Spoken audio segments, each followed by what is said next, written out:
So turning now to look at Shadow, this guy is a very conscious enigma introduced in Final Fantasy VI.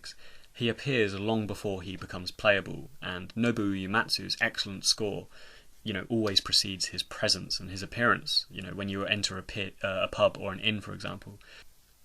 And I think this is great because it consistently alludes to some significance about him, but there's also this elusiveness towards the game's main events and the central party.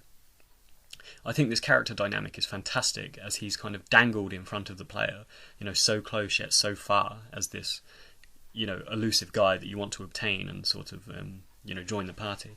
And it isn't really something we've seen in any Final Fantasy before or since, where you have this guy that's so impermanent and yet recurring at the same time. So yeah, it's a really interesting character, Shadow is, in terms of his introduction and consistency within the gameplay.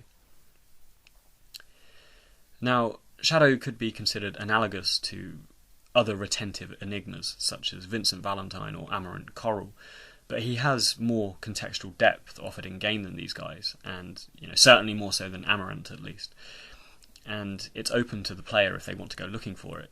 And if you choose to utilise Shadow, some insight into his personality and past is offered in dreams, which explains the backstory of his character.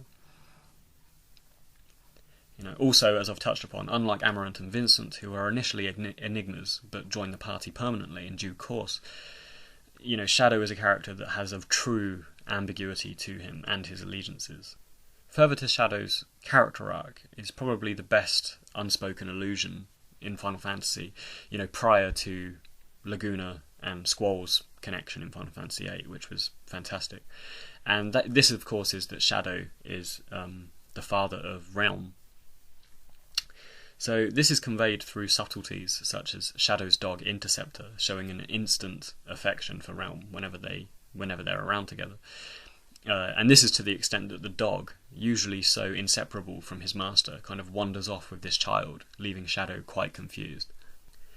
I think whether Shadow is aware of Realm, as his daughter, is perhaps less significant and heart-wrenching than the lack of emoting that he does with her in the game. I think the only thing he actually says to her is "get back, he bites" when she first meets the dog Interceptor. And this stunted and unrealised relationship between them, which could have altered both their lives for the better had there been some emoting and discussion going on, and this reveal, is an example of how Final Fantasy VI is so much less rose-tinted and romanced than other installments of this series.